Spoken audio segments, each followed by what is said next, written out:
Alright, this section is 4.4 Applied Max-Min Problems Optimization. And we've been studying graphs, and we've been studying maximum points, relative and absolute, maximums, and also minimum points. And now we're going to talk about what these points might represent. And so we're going to come at it from the context of not here's the function, find out where the relative max and mins are, but we're going to say here's a problem, and we need to optimize something. We either need to maximize something, find the maximum value, or we need to minimize something. So when we talk about max-min problems, what sort of things might we be trying to optimize? Well, for maximums, if we're trying to maximize something in a real life situation, when we're talking about two variables, right? Because we're looking at a graph, we want to graph two variables. So what might we want to maximize in a real life situation? If we're talking about business or, sorry? Profit, yes. Profit. Or revenue. We want to maximize. That's a big one, for sure. We might want to maximize a product, so like a multiplication,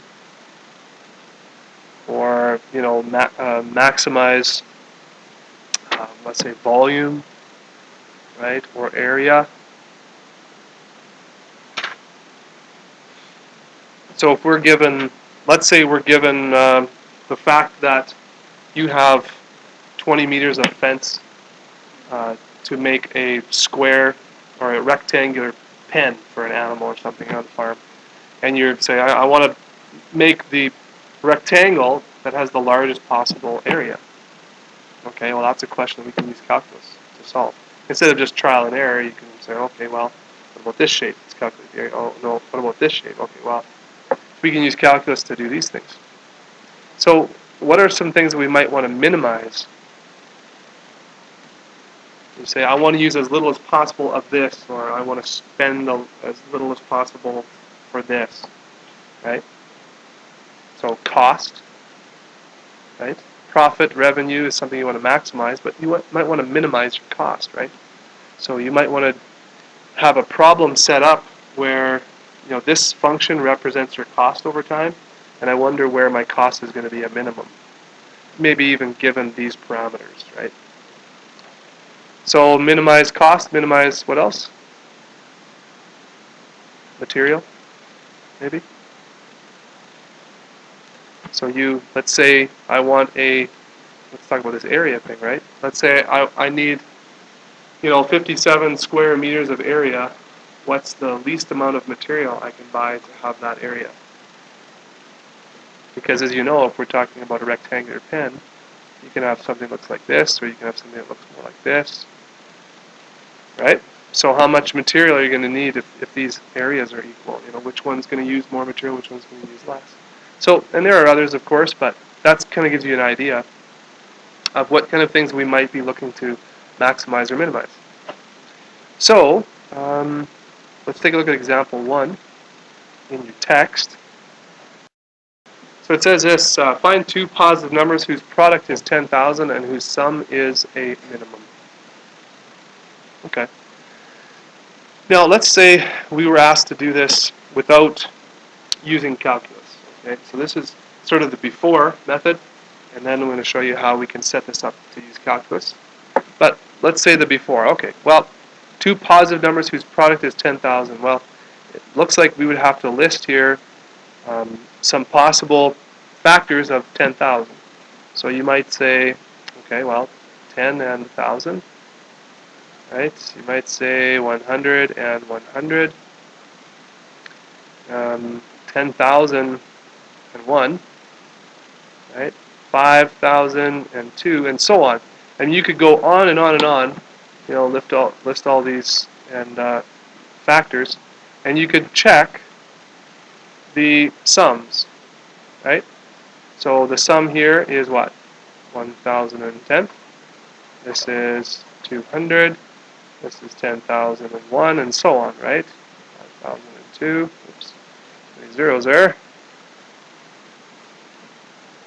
And 2504. So you could do this, and you could go all day, actually, right? Because, I mean, you could have decimal factors too, right? So you could be going on and on and on for a long time before you actually figure out. I've tested enough values to say that this is probably going to be the lowest number. Of course, the lowest number in this list is this one right here. But who's to say that that's the absolute lowest one, right? So that's kind of the before. You don't want to do that. We know that there's a better way than doing trial and error. And what you want to do is you want to set up some kind of function, okay, for the thing that you're trying to optimize. So that's the first step. Set up a function or a relation. We'll just say a relation for the quantity you wish to optimize. And when I say optimize, I mean either maximize or minimize, depending on the question. So in this question, we're trying to minimize the sum, right? So a relation, okay, so we're trying to minimize the sum. So what you want to do then is you want to say, okay, the sum equals two positive numbers whose product is 10,000. How can we write that in math language? Well, two numbers, you can say x, y if you want, because we don't know if they're going to be the same, right? You can't say x squared because then you're assuming that it's a number times itself. So let's say we got two numbers, and x times y has got to be 1,000, so apologize. So what we're trying to minimize is this sum, x plus y. Sorry, not x times y, we're not there yet. Okay, trying to minimize the sum between the two numbers. Sorry. All right, so that's step one. Set up a relation. Doesn't have to be a function, because this wouldn't be a function of any variable, it's just a relation. So we've got two numbers, we're trying to minimize the sum. All right, step two. Step two. Okay. We want to write the relation now as a function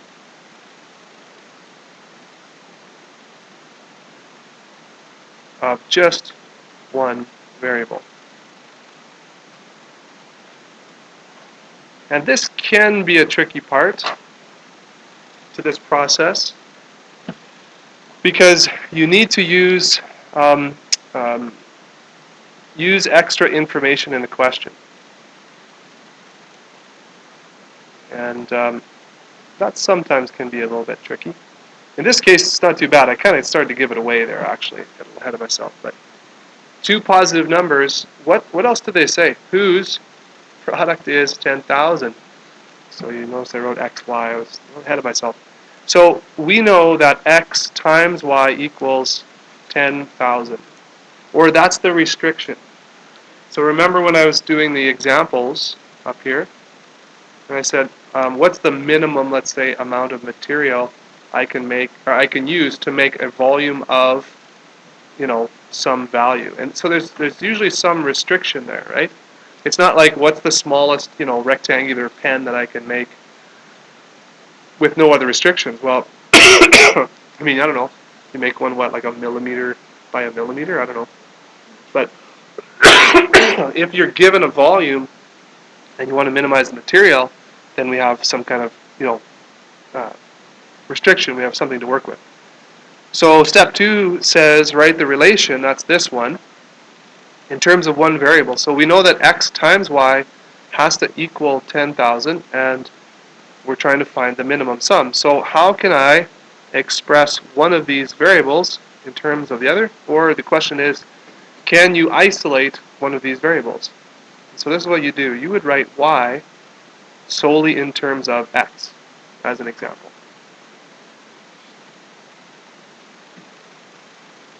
And then the function, the relation now becomes this, S. Yes. Thank you, 10,000. The relation becomes this. S equals X plus, and what did we say Y was? Is this here. 10,000 over X. So you see how now there's just one variable? And so that means we've now written it as a function. This is now S of X. Okay, the sum function in terms of X only. So I've gotten rid of one of the variables. You see that? Okay. I haven't really changed anything. I just, I'm dealing with a function. And of course, when you're dealing with a function, from what we know in this chapter, we can find a derivative, and we can also find out where, the function has a maximum or a minimum. And so that's where we're going with this. Step 3, now, you find derivative. And you find the critical numbers.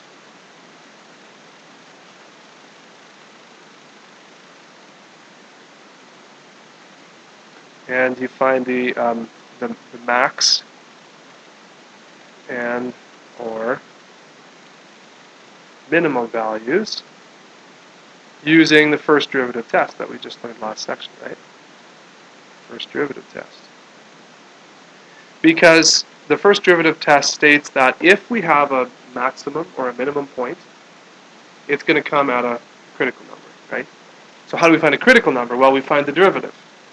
So in calculus and in these types of optimization questions, find the derivative. Always find the derivative, okay? Find the derivative.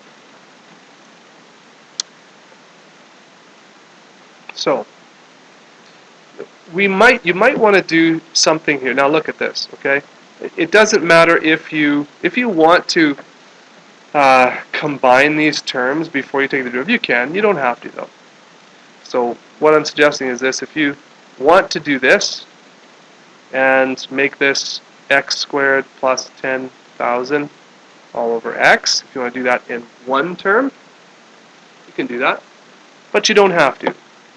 You might say, hey, I want to do quotient rule here alone. I don't want to do quotient rule and something else. I don't know. This is simple, but you don't have to do this. And I will make you do this, and I'll do it just straight from this section. But you can do it that way if you want. So if we take the derivative now of this function, what do we get? We get 1 plus the derivative of the top times the bottom, which is 0, minus the top times the derivative of the bottom, 1, all over the bottom squared, which simplifies to 1 minus 10,000 over x squared.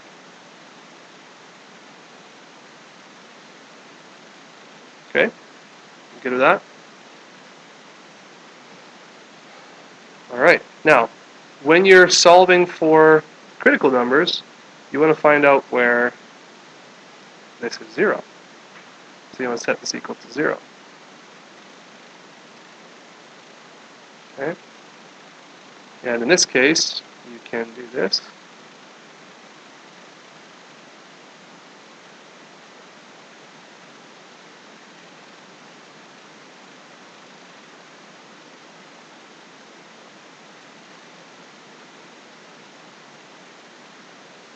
Solve for x, root 10,000, which is plus or minus 100.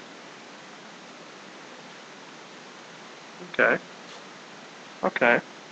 So it appears that we have some critical numbers at x equals plus or minus 100.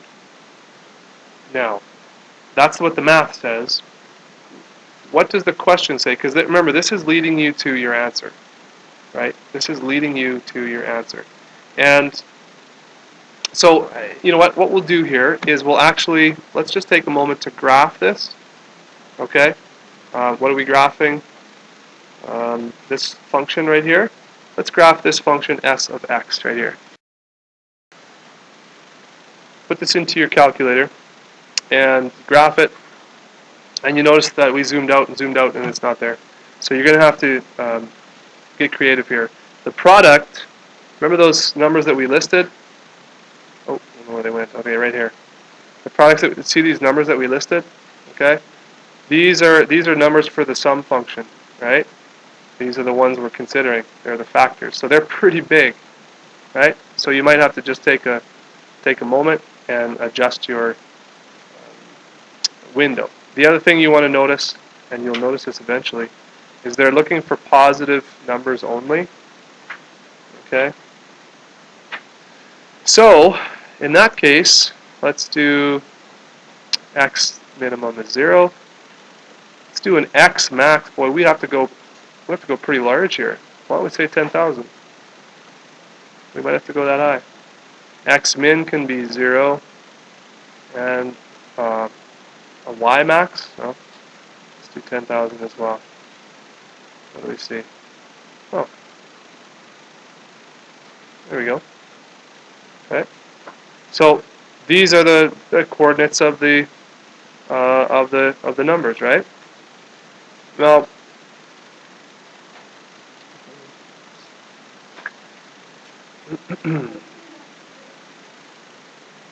what's that? All right, so it did look like it went through the origin, but it didn't actually. What we missed, we have to decrease our values here. What we missed was this little part right here. Okay, so it looked like it was a big continuous line because our scale was so big, but it's not. Okay, and this part is what we are interested in, right? You see how this graph takes a dip here? And we got back here, not sure why this keeps going away on me. Okay, critical numbers are where max or mins will exist. So we talked about, we found out that x equals plus or minus 100 is a critical value. So that's going to have a max or a min at those values. We can take away the negative right away. Why? Because we aren't interested in any factors that are negative. We're only dealing with the positive ones. So guess what? Add x equals 100, we're going to have some point of interest, and guess what? Let's check and see. 100, look at that.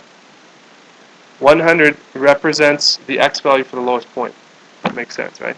Critical number can represent a maximum or a minimum. Okay? Now, let's go back and see, when we set up our question here, what does x actually equal? Like, what did we let x be? X is one of the, what? Yeah, it's one of the factors here, right? It's one of the two numbers.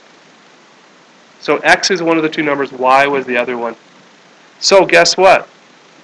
If x is going to be 100, this represents where the sum function will be a minimum. So 100 is one of the positive factors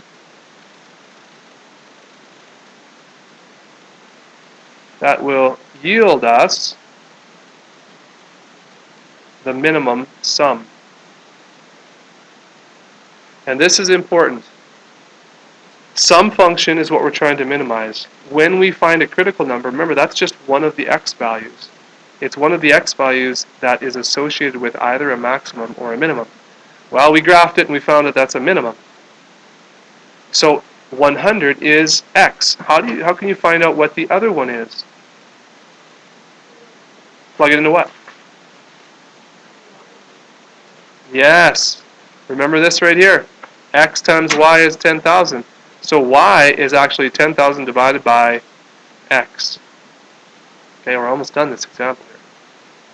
So y equals 10,000 divided by x, which is 100. So y equals 100 as well. So when we made our list of factors, we actually hit the jackpot there. You see? There's x, and here's y. And notice on the graph, x is 100, y is 200. Because remember, what does this function represent? Right here, it's the sum. So when you find your minimum point, the x value is here, one of the numbers. The y value is the minimum sum that that number is going to give you.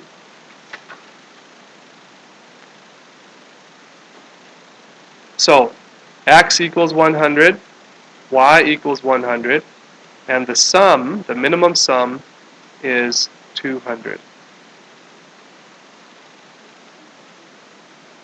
Y is 100. But y is just one of the other numbers. So remember the question said, what are two positive numbers whose product is 10,000 and whose sum is a minimum? So we're not looking at this pair, we're not looking at this pair, or this pair, or this pair, or any other pair, because the one pair who multiplies to 10,000 and has the minimum sum of all of the other factors is 100 and 100. Okay? So that's the general process of optimization. And I don't know if I finished the steps there actually. So find derivative criticals, max and min values. Okay, so here we'll make a little space here for point number 4. Oh, come on now. So point number 4 is one of the critical numbers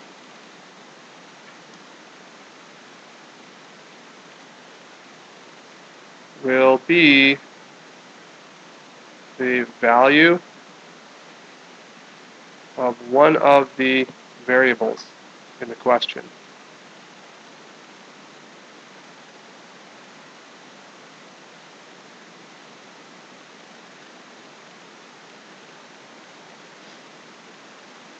The y value, or let's just say the value of the function,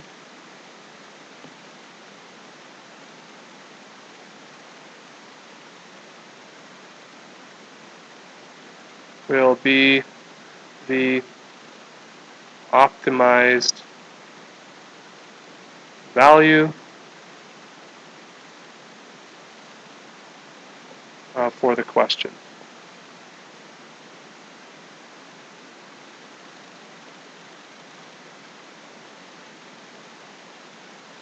And so we said that the critical number that was in question here was 100, right? And that gives us one of the numbers, and the value of the function was 200. So that point on the graph, right, was 100, 200. 100 is one of the numbers, and the 200 is the minimum value of the sum function that we drew here. So that's one of the numbers, and that's the sum. These are not the two numbers. You have to be careful. This pair, this coordinate pair here, is not the two numbers. It's one of the numbers, because the x in the question was one of the numbers. The y in this question was the sum, right, the minimum sum, or the value to be optimized. Okay? That's one example. It's a long example. We will do some more.